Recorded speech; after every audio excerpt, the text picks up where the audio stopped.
Ya Rasulullah, ayun nasi asyadu bala. Wahai Rasulullah, manusia manakah yang paling berat ujiannya? Nah, ini Rasulullah ditanya, siapa yang paling berat? Manusia mana yang paling berat ujiannya ya Rasulullah SAW? Bagaimana kok bisa musibah itu sebagai azab?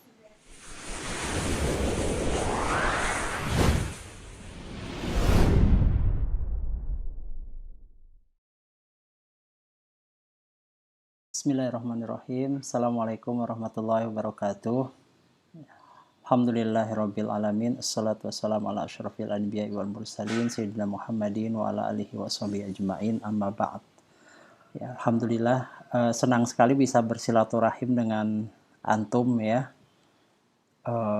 Kemarin dihubungi Taufik untuk kita bisa bersilaturahim lagi via Zoom. Jadi momen corona ini memang hikmahnya jadi seperti ini ya. Kita bisa bertatap muka kembali gitu walaupun tanpa harus berkumpul ya.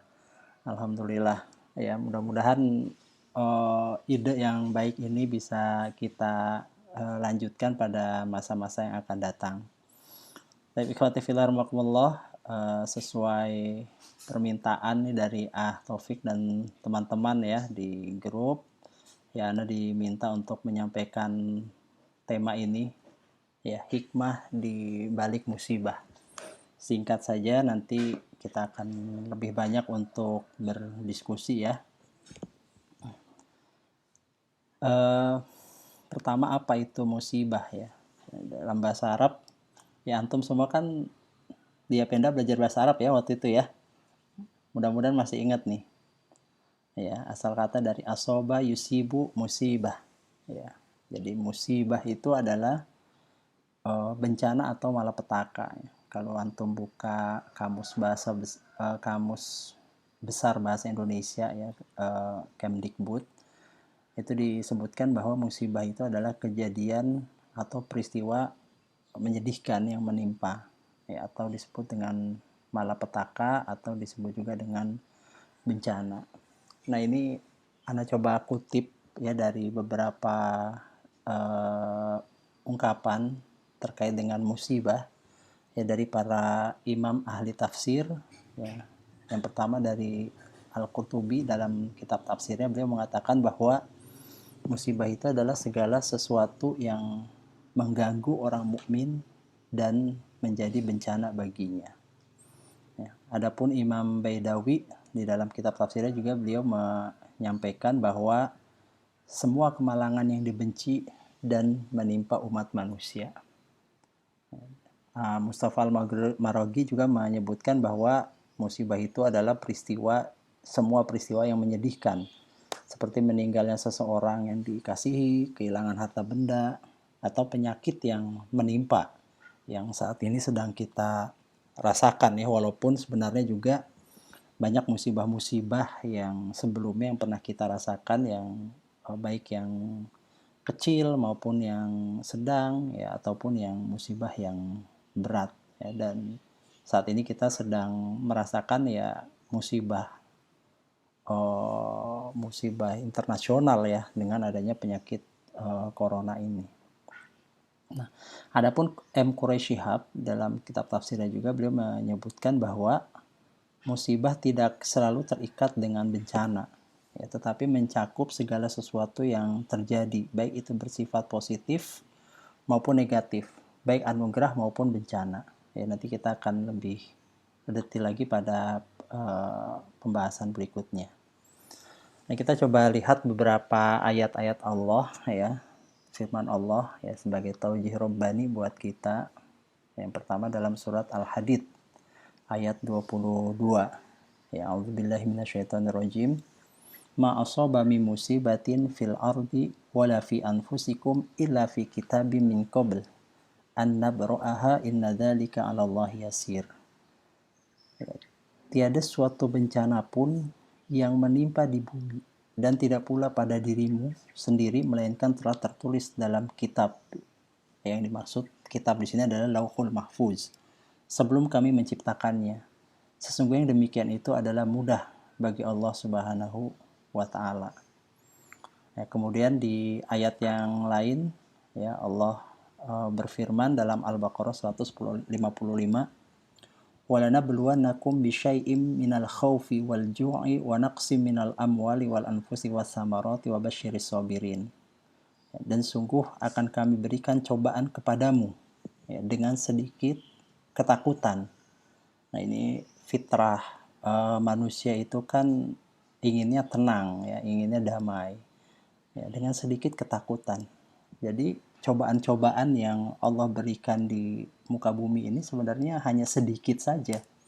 Ya, cobaan-cobaan yang kita rasakan yang mungkin kita menilainya itu adalah sesuatu yang berat, tapi di dalam ayat ini, dalam Al-Baqarah 155 ini, ya Allah menyampaikan bahwa itu hanya sebagian kecil saja yang Allah berikan, baik berupa ketakutan tadi ya, baik ketakutan terhadap musuh, ya ketakutan terhadap sesuatu, ya kemudian cobaan berupa kelaparan, ya.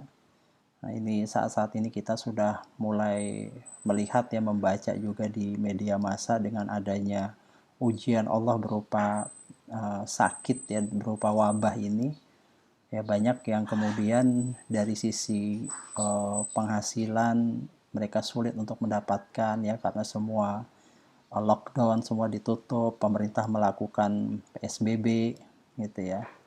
Baik PSBB bermakna pembatasan sosial berskala besar gitu ya, itu membawa dampak kepada ekonomi, membawa dampak kepada dunia usaha yang kemudian kita lihat di banyak media juga, perusahaan-perusahaan atau dunia usaha banyak berhenti, yang itu mengakibatkan berdampak kepada karyawannya yang kemudian di PHK. Ya, sehingga dengan demikian mereka susah untuk mendapatkan uang, yang pada akhirnya susah untuk membeli sesuatu, itu ya, kelaparan. Kemudian kekurangan harta, ini juga bagian dari eksesi atau cobaan atau ujian yang Allah berikan kepada kita. Ya, kekurangan harta. Kemudian jiwa, ya, ini juga cobaan, baik meninggalnya seseorang, meninggalnya dari keluarga kita, ya, dari saudara kita, anak kita, itu juga merupakan cobaan, ujian dari Allah Subhanahu wa taala. Dan buah-buahan, ya. Nah, buah-buahan di sini berupa ya makanan, buah-buahan yang segar ya. Kita sangat sulit juga dengan kondisi saat ini untuk mendapatkan buah-buahan yang segar atau buah-buahan yang banyak, yang berlimpah. Coba kalaupun antum mendapatkannya bisa dengan harga yang berlipat-lipat mahal dari harga yang biasanya normal dijual pada masa-masa sebelum terjadinya wabah ini. Ini bagian dari cobaan, ujian yang Allah berikan kepada kita. Ya, tapi di balik cobaan yang sedikit yang Allah berikan ini, di akhir ayat ini Allah menjelaskan wabasyiris sabirin, ya, dan berikanlah berita gembira kepada orang-orang yang sabar. Jadi di ayat ini Allah diawali dengan menyampaikan terkait dengan cobaan-cobaan yang diberikan kepada kita, dan diakhiri dengan gembira kepada orang-orang yang sabar. Kok bisa dengan cobaan-cobaan ini Allah kemudian memberi kabar gembira kepada orang-orang yang sabar? Nanti kita akan lihat pada slide berikutnya. Kemudian masih lanjutan ya dari ayat yang sebelumnya tadi. Ini di ayat 156-nya, orang-orang yang sabar itu adalah alladzina idza asabathum musibah qalu inna lillahi wa inna ilaihi raji'un. Ya, orang-orang yang apabila ditimpa musibah, mereka mengucapkan inna lillahi wa inna ilaihi raji'un. Sesungguhnya ini semua adalah kepunyaan Allah. Ya, wa inna ilaihi, dan sesungguhnya akan kembali, wa inna ilaihi raji'un, dan sesungguhnya akan kembali kepada yang empunya, kepada Allah Subhanahu wa taala. Ya. Nah, ini adalah sifat dari orang-orang yang sabar tadi, yang apabila ditimpa musibah, ditimpa kesusahan, ditimpa kelaparan, gitu ya, ditimpa kurangnya buah-buahan, gitu, ditimpa rasa takut, ya, mereka mengucapkan innalillahi wa inna ilaihi raji'un.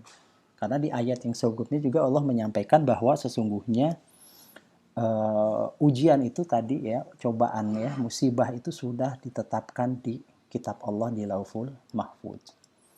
Nah, kemudian ikhwati fillah rahimakumullah ya, ayat taujih berikutnya dalam Al-Qur'an, taujih Rabbani berikutnya ya, surat Asy-Syura ayat 30. Wa ma asabakum min musibatin fabima kasabat aydikum wa ya'fu an katsir. Nah, kemudian kita harus sadar ternyata bahwa musibah-musibah yang terjadi ini itu disebabkan karena perbuatan tangan-tangan manusia ya. Wa ma asabakum min musibah fabima kasabat aydikum. Dan apa saja musibah yang menimpa kamu maka adalah disebabkan oleh perbuatan tanganmu sendiri. Ya, jadi musibah-musibah itu karena perbuatan kita juga ya. Wa ya'fu an katsir, dan Allah memaafkan sebagian besar. Ini salah satu bukti dari kemaha pengasih dan pemurahnya Allah Subhanahu wa taala ya, bahwa Allah Maha memaafkan sebagian besar dari kesalahan-kesalahanmu ya. Ikhwati fillah rahimakumullah, ternyata kalau kita lihat di dalam sebuah hadis ya, kadang kita merasa bahwa musibah yang menimpa kita itu ya, musibah yang menimpa kita ini adalah sesuatu yang sangat luar biasa yang kita rasakan. Kadang orang-orang yang imannya kurang ya, dia akan mengatakan bahwa ya Allah, mengapa engkau menimpahkan musibah ini kepadaku, tidak kepada yang lain gitu. Atau mereka mengatakan ya Allah, berat sekali musibah yang kau limpahkan kepada saya tidak mampu untuk memikulnya ya. Nah, ikhwati fillah rahimakumullah, kita sebagai seorang beriman ya tentunya tidak bersikap seperti itu ya, karena di dalam hadis Rasulullah SAW ya, ditanya ya, Rasulullah ditanya, ya Rasulullah, ayun nasi asyadu bala. Wahai Rasulullah, manusia manakah yang paling berat ujiannya? Nah, ini Rasulullah ditanya, siapa yang paling berat? Manusia mana yang paling berat ujiannya ya Rasulullah SAW? Nah, kata Rasulullah SAW, beliau mengatakan, ya, manusia yang paling berat ujiannya adalah al-anbiya. Yang pertama itu adalah para nabi. Ya. Summal amsalu fal amsalu fayubtala rajulu ala hasabi dini. Ya, kemudian yang semisalnya dan semisalnya lagi. Jadi yang sama, yang sederajat dengan para nabi. Ya. Kemudian seseorang akan diuji sesuai dengan kondisi agamanya. Ya. Fayubtala rajulu ala hasbi dini. Allah akan menguji seseorang ya, dengan kondisi agamanya. Jadi mereka yang imannya tinggi ya, ujiannya akan lebih berat lagi. Fa in kana dinuhu sulban ishtadda bala'uhu. Ya. Apabila agamanya begitu kuat, kokoh dia dalam memegang agama, keimanannya baik, maka dia akan semakin berat pula ujiannya. Wa in kana fi dinihi riqqatun, ya, apabila agamanya lemah, dalam beragama dia lemah di sini bisa jadi dia jarang melaksanakan kewajiban yang Allah berikan ya, apalagi yang sunnah-sunnah untuk dia laksanakan, kewajibannya aja jarang gitu ya. Nah, apabila agamanya lemah ya, ibtuliya ala hasbi dini, maka dia juga akan diuji sesuai dengan kualitas agamanya yang lemah itu. Ya. Fama yabrahul bala'u bil abdi hatta yatrukahu yamshi 'alal ardi ma 'alaihi khati'ah. Ya. Seorang hamba senantiasa akan mendapatkan cobaan hingga dia berjalan di muka bumi dalam keadaan bersih dari dosa. Ya, jadi orang yang paling berat ujian itu kata Rasul adalah para nabi. Nah, kalau kita baca kisah-kisah para nabi kan luar biasa sekali, mulai dari Nabi Adam sampai Nabi Muhammad ya. Mulai dari Nabi Adam bagaimana pada saat dia diuji oleh Allah dengan memakan buah khuldi, kemudian Allah turunkan dia dari surga dengan tanpa pakaian. Itu berat bagi Nabi Adam alaihissalam. Itu ya. Kemudian bagaimana Nabi Nuh alaihissalam yang dia diolok-olok oleh kaumnya yang telah berdakwah selama 950 tahun, atau dalam Al-Quran dengan kalimat 1000 tahun kurang 50 tahun ya. Berat bagi Nabi Nuh itu. Kemudian bagaimana Nabi Muhammad SAW pada saat berdakwah selalu diejek, dicaci, ya bahkan ditimpa, dilempar dengan kotoran hewan, tapi Rasulullah tetap bersabar. Nah itu musibah, ujian. Kemudian juga bagaimana kaum muslimin pada saat itu diboikot oleh orang-orang kafir Quraisy. Ya, bahkan di zaman-zaman sebelumnya dalam hadis Rasulullah SAW pada saat menjelaskan pedihnya orang-orang dahulu berjuang itu, bahkan ada sebagian mereka yang digergaji ya apa tulangnya, bagian tubuhnya karena berdakwah kepada Allah Subhanahu wa taala. Nah, jadi jangan sampai kemudian kita pada saat Allah mendatangkan ujian kepada kita, kita merasa ujian ini kok berat sekali. Allah kok menimpakan ujian ini yang saya tidak sanggup untuk memikulnya, ya. Nah, itu. Jadi sesuai dengan kadar keimanannya. Dan yang paling berat ujiannya adalah para nabi dan rasul. Ya. Nah, ikhwata fillah rahimakumullah. Kemudian yang berikutnya ya, hikmah dari musibah yang kita hadapi. Ya, ini sesuai dengan tema kita pada sore hari ini ya. Dalam surat Al-Kahfi ayat 7 Allah berfirman, a'udzubillahi minasyaitonirrajim, inna ja'alna ma'alal ardi zinatan laha linabluwahum ayyuhum ahsanu amala. Jadi sesungguhnya kami menciptakan ya di atas ardi ini, di atas bumi ini berbagai macam bentuk kenikmatan, keindahan ya. Linabluwahum itu dalam rangka untuk menguji ya. Dalam rangka untuk menguji kita. Ayyuhum ahsanu amala. Mana di antara kita yang ahsanu amala, yang baik amalannya, gitu ya. Nah, tadi udah sesuai dengan ayat atau hadis yang tadi yang yang Rasulullah SAW sampaikan di sebelum ini gitu ya, bahwa musibah kepada seseorang itu sesuai dengan kadar keislamannya, sesuai dengan kadar agamanya, sesuai dengan kadar keimanannya. Nah, jadi bagaimana kita dalam menyikapi ujian ini akan memotret atau melihat kadar keimanan atau kadar keagama setiap seseorang ya. Nah, ikhwati fillah rahimakumullah ya. Jadi hikmah dari musibah itu adalah bahwa musibah itu adalah sebagai hukuman dan azab dari Allah Subhanahu wa taala. Ya, nanti akan Ana jelaskan lagi pada slide berikutnya. Kemudian yang kedua, musibah adalah sebagai penghapus dosa. Dan yang ketiga, musibah adalah sebagai ladang untuk meningkatkan derajat kedudukan kita di sisi Allah Subhanahu wa taala. Ya, meningkatkan keimanan dan ketakwaan kita. Ya. Nah, kemudian ya, bagaimana kok bisa musibah itu sebagai azab? Ya, kita bisa lihat beberapa contoh dalam Al-Qur'an ya. Dalam hal ini Ana ambil contoh dari surat Hud ayat 81 yang menimpa kaum Nabi Lut. Ya, a'udzubillahi minasyaitonirrajim.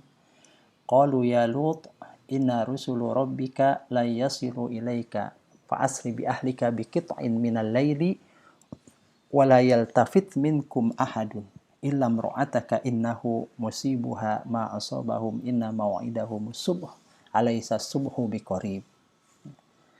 Para utusan malaikat ya, yang dimaksud para utusannya adalah para malaikat berkata kepada Nabi Lut, "Hai Lut, sesungguhnya kami adalah utusan-utusan Tuhanmu. Sekali-kali mereka tidak akan dapat mengganggu kamu. Sebab itu," jadi ini malaikat menyampaikan kepada Lut untuk meninggalkan kaumnya ya. Jadi mereka di sini adalah kaumnya Nabi Lut. Ya. Hai Lut, sesungguhnya kami adalah utusan-utusan Tuhanmu. Sekali-kali mereka tidak akan dapat mengganggu kamu. Sebab itu pergilah dengan membawa keluarga dan pengikut-pengikut kamu di akhir malam. Dan janganlah ada seorang pun di antara kamu yang tertinggal, kecuali istrimu. Ya, sesungguhnya dia akan ditimpa azab yang menimpa mereka. Karena sesungguhnya saat jatuhnya azab kepada mereka ialah di waktu subuh. Bukankah subuh itu sudah dekat? Ya. Jadi pada saat malaikat menyampaikan ini kepada Nabi Lut untuk meninggalkan kaumnya, ya karena kaumnya tidak mendengarkan dakwah Nabi Lut, ya, melakukan homoseksual, ya, kaum Nabi Lut pada saat itu,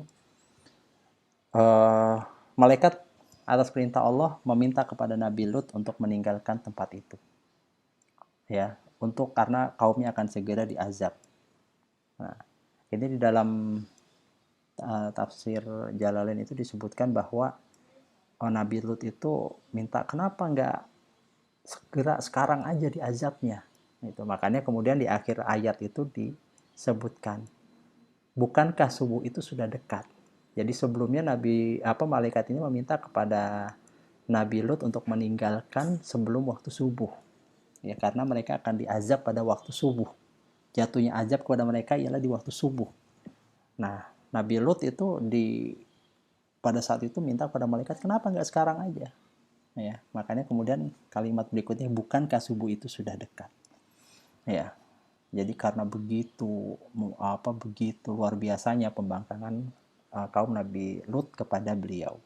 Ya, akhirnya kemudian Allah azab mereka, ya, Allah balikan bumi mereka, ya, yang atas jadi bawah, yang bawah jadi atas. Ya, di dalam sebuah kitab tafsir juga disebutkan sesungguhnya istrinya ini ikut bersama Nabi Nuh, ya. Cuma karena kemudian pada saat terjadi azab yang dengan suara yang menggelegar itu, istrinya Nabi Nuh itu dia penasaran, ingin tahu. Akhirnya dia memalingkan wajahnya ke belakang melihat. Nah, karena dia melihat itulah kemudian akhirnya dia terkena azab itu, ya. Jadi luar biasa sekali, ya, kalau azab ini sudah Allah turunkan, ya, musibah itu sebagai azab yang Allah turunkan. Ya karena apa? Ini karena kedurhakaan manusia, ya, perbuatan durhakanya itu kemudian menyebabkan Allah mengazabnya. Nah, kemudian yang berikutnya, hikmah dari musibah ini akan menghapus dosa-dosa kita.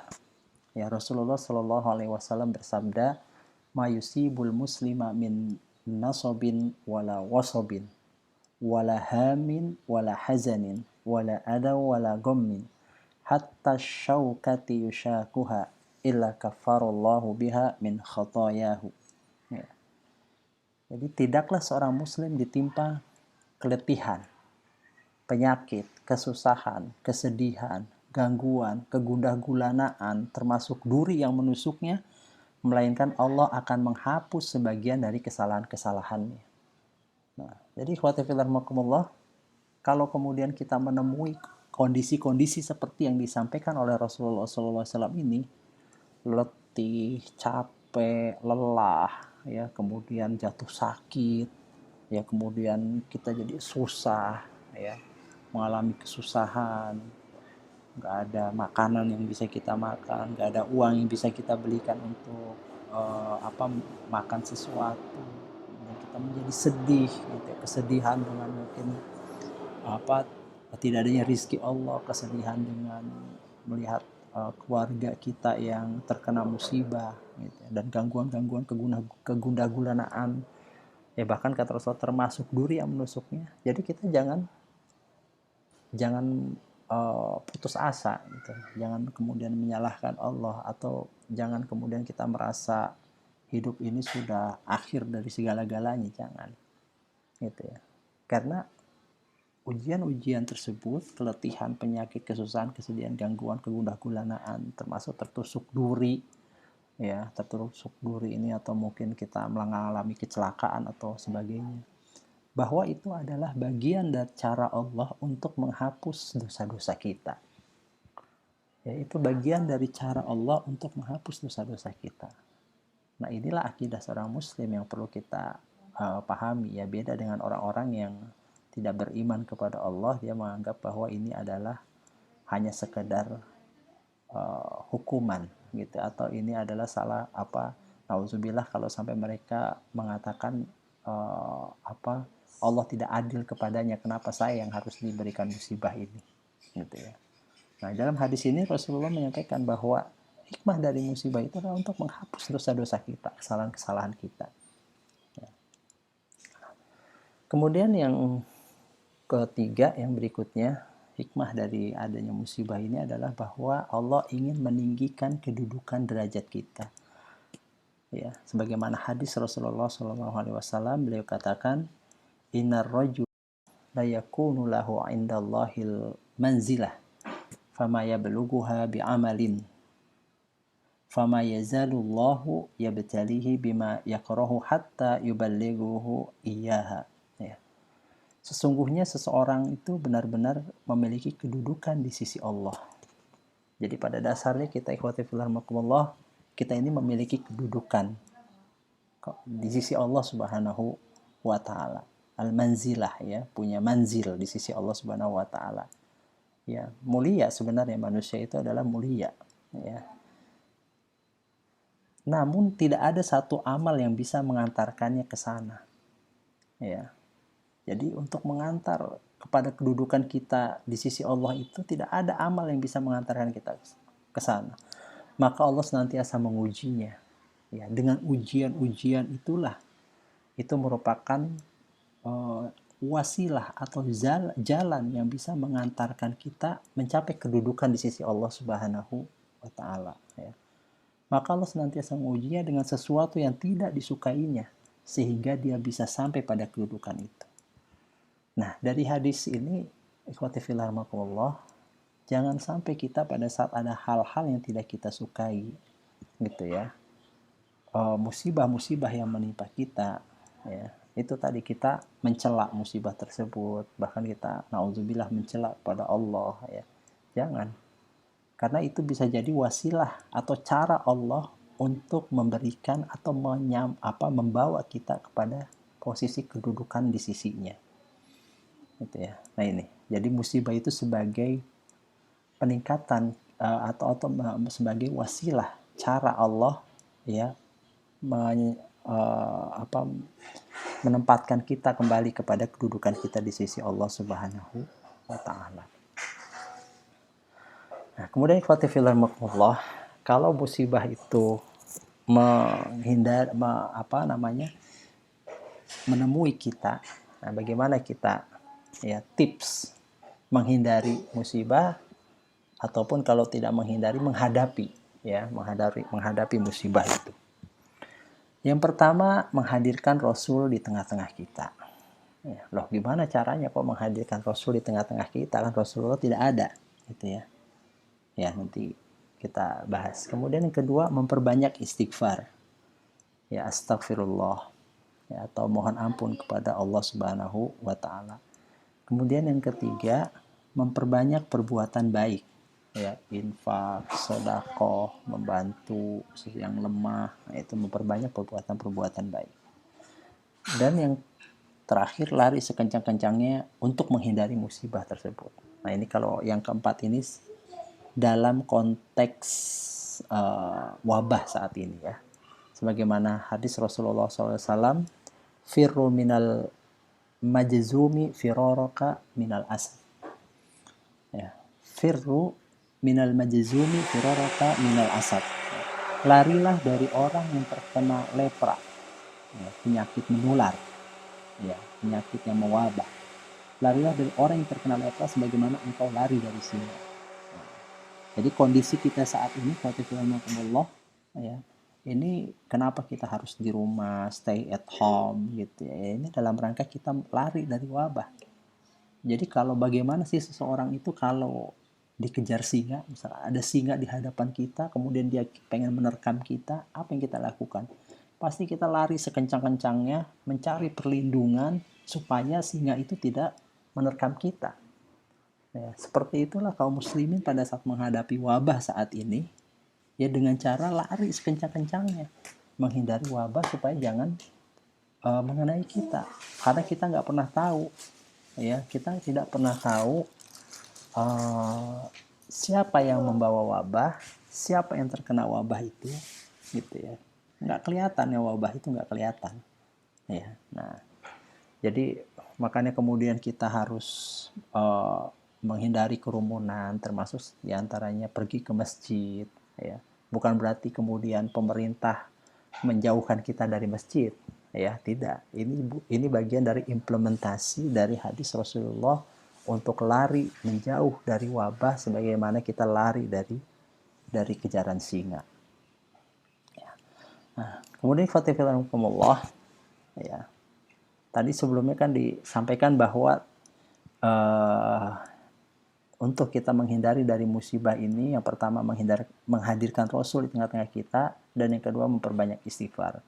Ini dua rangkaian pertama dan kedua ini sebagaimana disebutkan oleh Allah Subhanahu wa taala di dalam Al-Qur'an surat Al-Anfal, ya. Di dalam surat Al-Anfal, bahwa itu disebutkan bahwa tidak akan terkena musibah apabila Rasul masih berada di tengah-tengah kita, ya. Sementara engkau berada di tengah-tengah, ya, Rasul berada di tengah-tengah kaum muslimin, dan kemudian selama kaum muslimin banyak melakukan beristighfar kepada Allah Subhanahu wa taala. Ya, jadi tidak akan datang azab kepada kita selama Rasulullah ada di tengah-tengah kita dan selama kita memperbanyak baca istighfar. Itu di dalam surat Al-Anfal. Ya. Maka di dalam tafsir Ibnu Katsir, Imam Tirmizi mengatakan, ya, Rasulullah SAW bersabda, Allah menurunkan 2 keamanan bagi umatku. Nah, ini ya. 2 keamanan bagi umatku. Jadi kalau ada 2 hal ini, umat Rasulullah akan aman. Kita akan aman. Ya.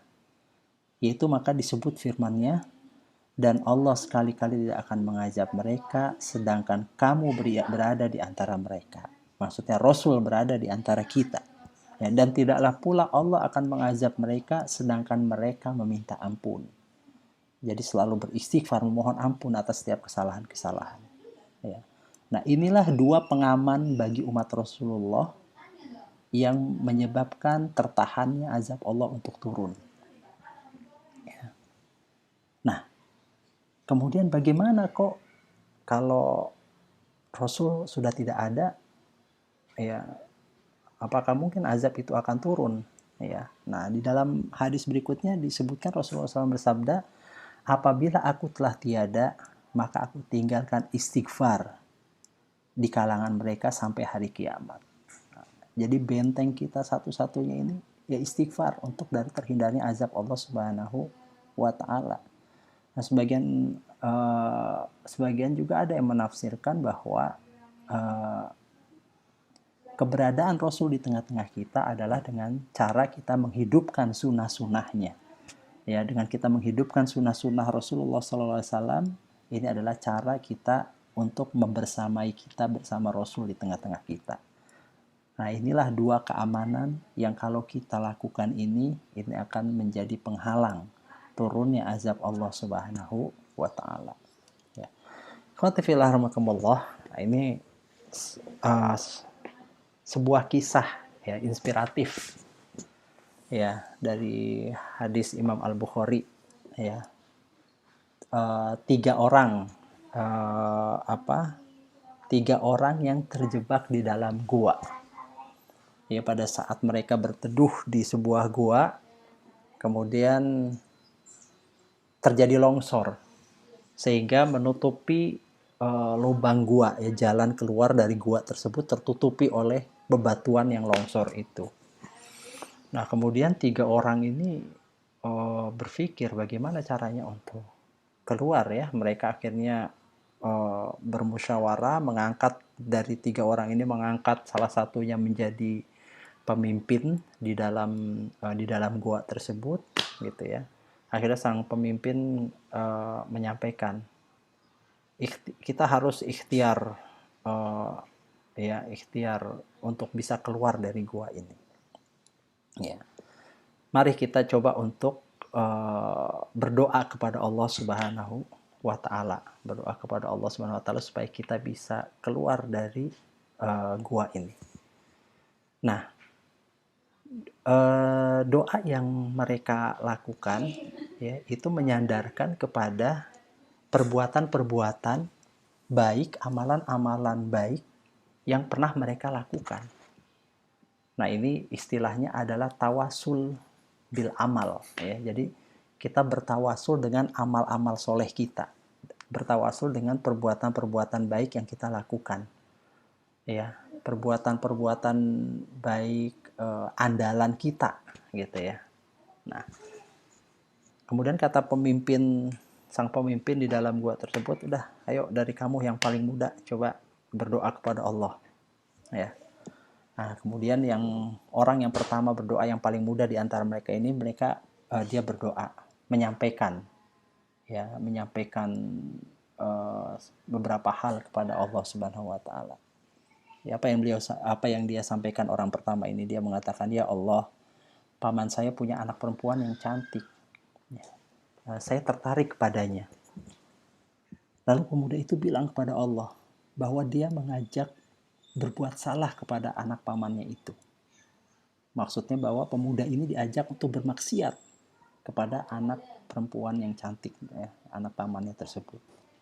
Dia menolak dan terus dirayunya sampai dia mau, tapi dengan syarat bahwa pemuda itu harus membayar sejumlah uang karena saat itu sedang pacaklik. Nah, akhirnya si pemuda ini lalu dia mencari uang dalam waktu yang cukup lama dan berhasil. Setelah berhasil, dia kembali mendatangi perempuan itu. Dan ketika mereka sudah berduaan, uang sudah diberikan ya sebagai syarat untuk bisa berhubungan dengan perempuan tersebut. Dan sudah diterima. Pada saat dia akan melakukan maksiat itu, kemudian dia ingat pada Allah. Takut pada Allah dan kemudian lari kencang, lari meninggalkan perempuan tersebut. Ya. Kemudian dia tinggalkan tempat itu. Nah, kemudian dia berdoa, ya Allah, jika amal saya itu adalah amalan yang ikhlas menurutmu, maka keluarkanlah kami dari gua ini. Apa yang terjadi kepada Firman setelah dia berdoa ini? Batu yang menutupi itu terbuka sedikit. Muncullah cahaya dari luar. Ya. Tapi belum bisa cukup untuk mereka bisa keluar dari gua tersebut. Ya. Nah, kemudian sang pemimpin yang diangkat di dalam gua itu meminta kepada orang yang kedua untuk berdoa kepada Allah. Ya, dengan menyebutkan amalannya, amalan yang terbaiknya. Nah, kemudian orang yang kedua berdoa, ya Allah, saya hanyalah seorang pengembala kambing dan saya mempunyai seorang ibu yang sudah sangat tua. Lalu dia bercerita bahwa pada suatu hari ibunya ingin minum susu sepulang dari mengembala. Dia perah susu kambing di satu wadah untuk ibunya itu. Ya, tapi karena suatu hal dia terlambat sampai di rumah, hari sudah larut malam, dan dia dapati ibunya sudah tidur. Padahal dia ingin bahwa ibunya lah orang yang pertama kali meminum susu yang dibawanya itu. Ya, sementara pada saat itu anak-anaknya merengek minta minum susu. Ya, kehausan minta susu yang dibawa oleh ayahnya tadi itu oleh saya ini. Tapi dia tidak memberikan sehingga anaknya pun tidur kecapean karena menangis. Ya, esok paginya ketika sang ibu terbangun, segera ia berikan susu itu untuk diminumnya.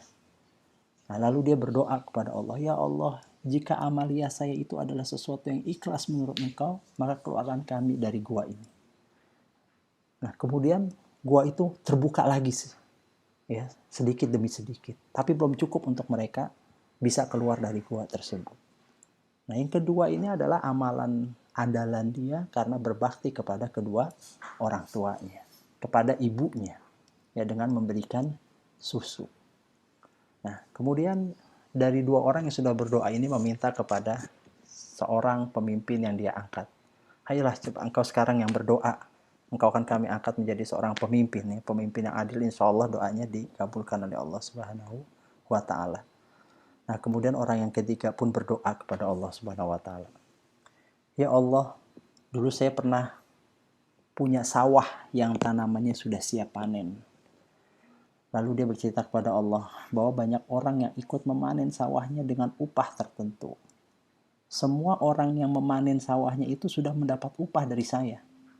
Kecuali ada satu orang yang berpamitan pergi dan akan mengambil upahnya esok hari.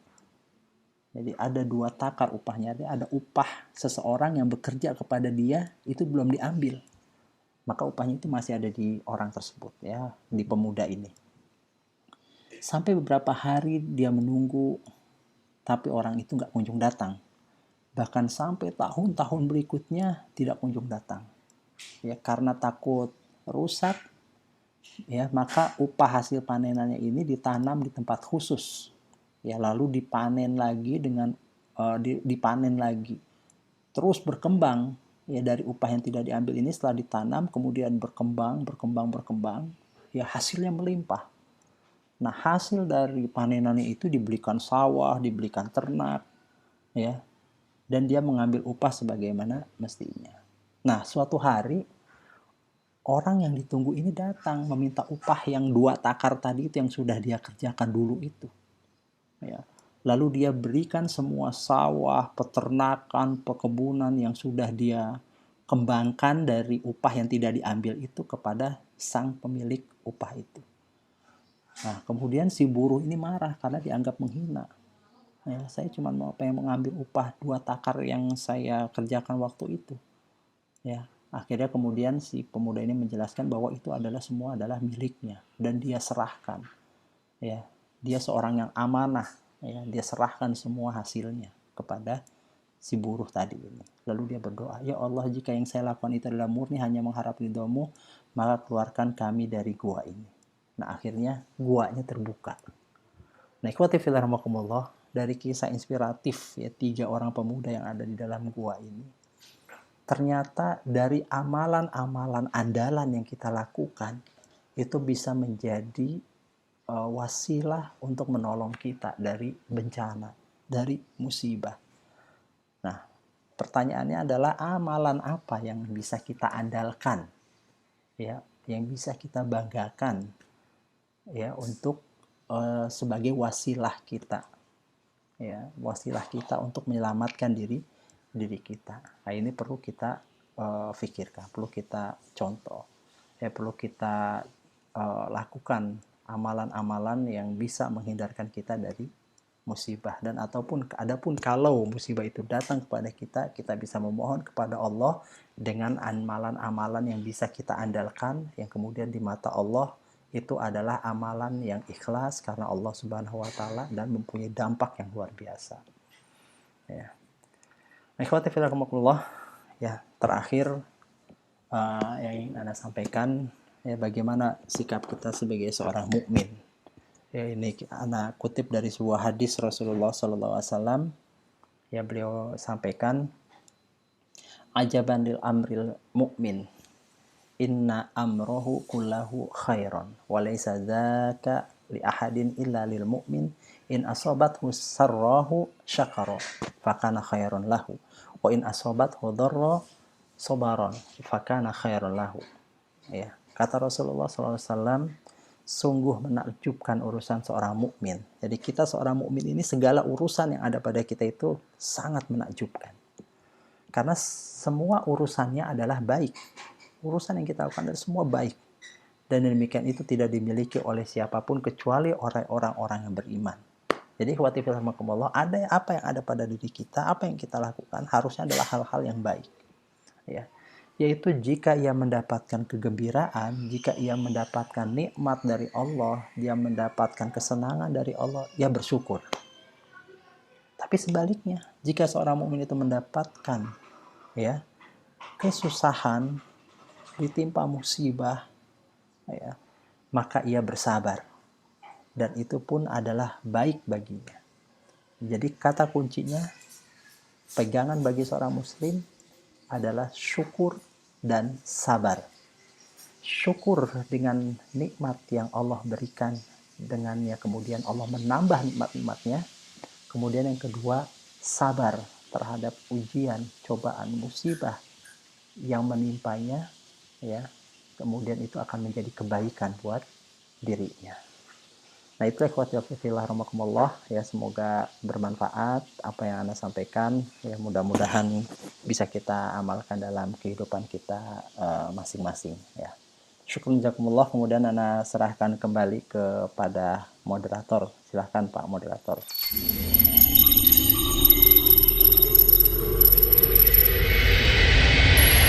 Abu Ursa channels, like and subscribe.